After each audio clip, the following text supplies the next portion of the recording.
वंदे मातरम कर्मचारी साथियों, जैसे कि आपको पता है कुछ दिन पहले अखबार में एक न्यूज़ आई थी कि आरजेएसएस के तहत अब फ़ोटो खिंचवाना लाइव फ़ोटो है वो अनिवार्य नहीं होगा। अब ये क्या पूरी तरह से सही है या किन-किन लोगों को इसमें छूट दी गई है या सभी के लिए अलाउ किया गया है? उसके बारे में पहले तो मैं आपको अखबार की न्यूज़ बता दूँगा, उसके बाद में जो आरजेएसएस की साइट पे जो आदेश जारी हुआ है जिसमें सारा क्लियर किया हुआ है, मैं आपको वो भी बता दूँगा। तो ये जैसे कार्यालय परियोजना निदेशक राजस्थान सरकार स्वास्थ्य योजना ने जारी किया आदेश। रात भरी खबर, आरजीएसएस में छूट, अब नहीं खिंचवाना होगा लाइव फोटो। अब जो आप अखबार की न्यूज़ देख रहे हैं इसमें तो लिखा हुआ है कि अब फोटो खिंचवाना लाइव जरूरी नहीं होगा, लेकिन ये सिर्फ कुछ कैटेगरी के लोगों को ही इसकी छूट दी गई है।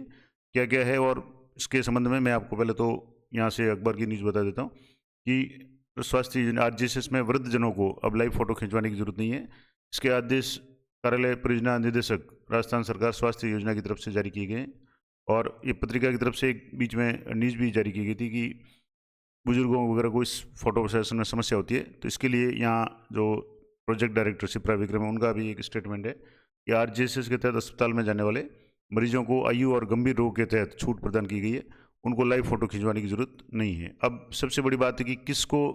छूट दी गई है और क्या प्रोसेस रहेगा। तो इनको छूट दी गई, जो बेड रेस्ट वाले मरीज को केवल तभी बिस्तर पर पड़ा माना जाएगा जब वह किसी बड़ी बीमारी से ग्रसित हो, न कि किसी अस्थायी कारण से जैसे कि दुर्घटना के कारण। यानी कि वास्तव में ऐसे व्यक्ति हो जो बेड रेस्ट पे हो और वो किसी भी स्थिति में उठ नहीं सकते, उनके लिए छूट दी गई है। और इसके लिए निजी आरजीएसएस सूचीबद्ध अस्पताल के संस्थानों के प्रमुख या अस्पतालों के सैटेलाइट अस्पताल या सामुदायिक स्वास्थ्य केंद्र सीएससी पीएससी जो भी है उनके यूनिट हेड या सीएमएचओ या पीएमओ की तरफ से सत्यापित जो भी डॉक्टर से हस्ताक्षरित और मौन बंद प्रमाण पत्र जरूरी होगा, यानी सील लगा हुआ सर्टिफिकेट जरूरी होगा, तभी उनको छूट दी जाएगी। और इस प्रारूप में प्रमाण पत्र ऑनलाइन व ऑफलाइन दोनों मोड में जमा किया जा सकता है। अब मैं आपको फॉर्मेट भी बता दूंगा किस फॉर्मेट में आपको ये काम करना है। और ऐसे मरीज की ओर से अस्पताल आने वाले व्यक्ति के साथ में संबंध बताते हुए एक पहचान पत्र भी जमा कराना होगा। तो ये कुछ विशेष परिस्थिति में छूट दी गई है, मैं आपको बता दूंगा फॉर्मेट कैसा होगा ऑनलाइन ऑफलाइन। इसके अलावा 75 वर्ष से उससे अधिक आयु के रोगियों के लिए आरजीएसएस प्रणाली में ओपीडी परामर्श पर अनिवार्य लाइव फोटो की छूट दी गई है। या तो कोई ऐसा बीमार हो जो बेड रेस्ट में हो, उठ नहीं सकता हो, एक्सीडेंटल केस के अलावा। और दूसरा कि 75 वर्ष या उससे अधिक आयु के कोई भी सीनियर सिटीजन है या उनको छूट दी गई है। ये सभी सरकारी इकाइयों जैसे मेडिकल कॉलेज अस्पताल, जिला अस्पताल, सैटेलाइट अस्पताल, पीएससी और पीएस सभी पे लागू होगा। अब इसमें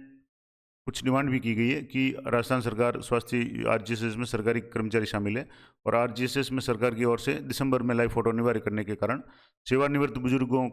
मरीज है उनको लिए एक समस्या हो गई थी, क्योंकि उनके आरमा, मधुमेह है, बीपी है, किडनी जैसे लगातार चलने वाली दवाई लेनी पड़ती है। उसके लिए उनको बार बार अस्पताल जाना अनिवार्य हो गया था। और उनसे अभी जैसे 75 साल से नीचे के जो मरीज है उनको राहत नहीं मिली है। अभी जो छूट दी गई है वो या तो 75 साल या बेड रेस्ट वालों को दी गई है।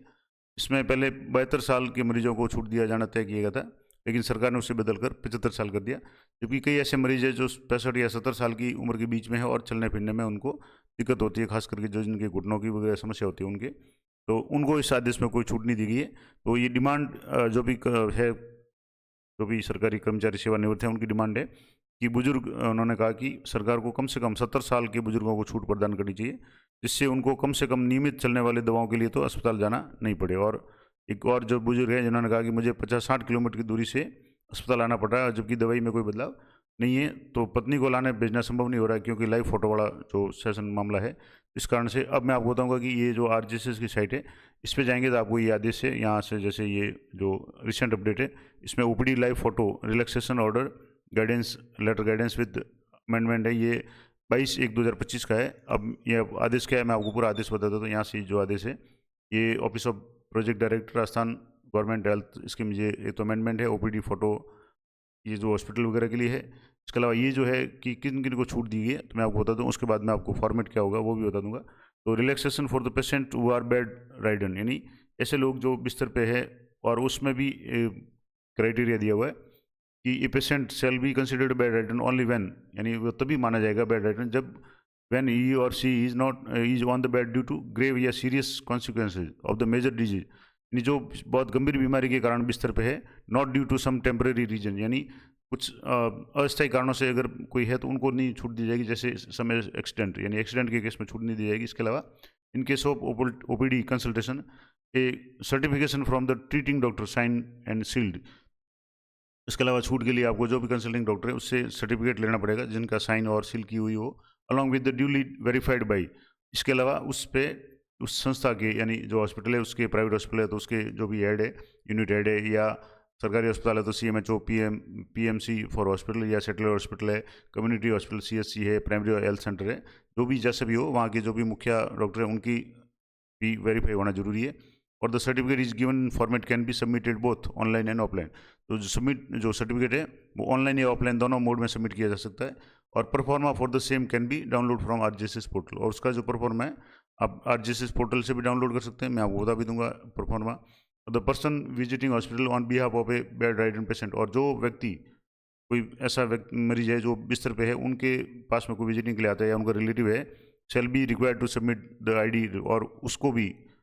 अपनी जो ID है, ID प्रूफ है, वो रिलेशनशिप का ID प्रूफ है जो पेशेंट के साथ में है वो आपको सबमिट करना पड़ेगा। और post approval from RGSS OPD consultation for the bed ridden patient can be availed by the relative at any RGSS in panel hospital, यानी जो RGSS इन पैनल हॉस्पिटल है वहाँ भी ये सुविधा होगी, लेकिन शर्त वही है क्योंकि डॉक्टर के भी साइन होंगे, मोहर होगी, और अस्पताल के जो भी हेड है उनके भी होंगे। इसके अलावा दूसरी जो छूट दी गई थी, relaxation for patients who are और ओबव 75 ईयर, या तो 75 साल के या 75 साल के ऊपर के हैं, उनके लिए grant is mandatory live photo, उनके लिए लाइव फोटो में छूट दी गई है। And shall be applicable on the all government units, और सभी गवर्नमेंट जो हॉस्पिटल्स है जिसमें कि मेडिकल कॉलेज है, हॉस्पिटल का है, मेडिकल कॉलेज का हॉस्पिटल है, डिस्ट्रिक्ट हॉस्पिटल है, सेटेलाइट हॉस्पिटल है, CSC PSC वगैरह सब है। और ये जो भी है ये आदेश जारी हुए। अब मैं आपको बताऊँगा कि आपको जो लेटर फॉर रिलैक्सेशन, अगर मान लो किसी को छूट चाहिए इस दो कैटेगरी में, अगर कोई आ रहा है या तो बेड रेस्ट में है या 75 से ऊपर है, तो उनको लिए कैसा करना है, तो उनके लिए OPD लाइव रिलैक्सेशन लेटर इस तरह का होगा, इसमें यहाँ पेशेंट का फोटो होगा, and it is verified that the Mr Mrs, जो भी पेशेंट का नाम है, नेम द पेशेंट, और उनके फादर का नाम, हस्बैंड का नाम, daughter of, wife of, son of, bearing RGSS card number, ये कार्ड नंबर इनको यहाँ मेंशन करने पड़ेंगे। और suffering from, name of the disease, यहाँ बीमारी का नाम लिखना है, सिंस किस तारीख से है, और patient is bed ridden since, और किस तारीख से बिस्तर पे है उस तारीख को यहाँ इस फॉर्मेट में लिखना है, डेट मंथ ईयर में। And is unable to avail medical facility in the person of OPD consultation, यानी वो OPD कंसल्टेशन में अपना फोटो है वो नहीं करवा सकता। Therefore relaxation may be given on above mention patient. अब इस पेशेंट को किस तारीख तक, यहाँ तारीख भी मेंशन करेंगे डॉक्टर, किस तारीख तक इनको छूट दी जाएगी, और फोटो, लाइव फोटो से। The patient has been duly verified by, और उस पेशेंट को किसने वेरीफाई किया, यहाँ नाम आएगा डॉक्टर का, यहाँ सिग्नेचर और सील होगी डॉक्टर की, ट्रीटिंग डॉक्टर जो भी डॉक्टर इलाज करे उनका नाम, स्पेशलिटी, RMC नंबर वगैरह होंगे, और seal and signature of institute या गवर्नमेंट यूनिट हेड या अस्पताल के जो भी मुखिया है उनके भी साइन होंगे, यानी इलाज करने वाले डॉक्टर के साइन यहाँ होंगे, उनकी मोहर लगेगी, और सील और मोहर साइन है वो उस हॉस्पिटल के मुखिया के होंगे। और ये फोटो और नेम ऑफ हॉस्पिटल, यहाँ हॉस्पिटल का नाम होगा। और letter shall be valid for a period of maximum 1 year, और ये पत्र है वो 1 साल तक वैलिड रहेगा जिस तारीख से ये इशू किया जाता है। तो ये 22/1/2025 का जो आदेश है, जिसमें आपके रेफरेंस नंबर भी है, आप इसको वेरीफाई भी कर सकते हैं। तो ये पूरी जानकारी थी कि जो छूट दी गई है वो छूट विशेष कैटेगरी में, 2 कैटेगरी में दी गई है, और उसके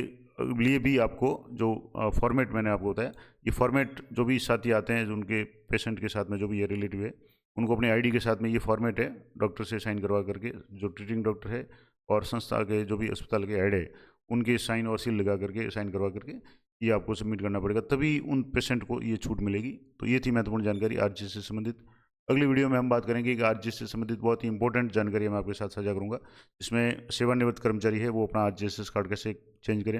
अगर चेंज नहीं करते तो आपको क्या समस्या हो सकती है, और भी RGSS से संबंधित महत्वपूर्ण जानकारी मैं अगली वीडियो में दूंगा। तो चैनल पर बने रहें, मिलते हैं नेक्स्ट वीडियो में, तब तक जय हिंद, जय भारत।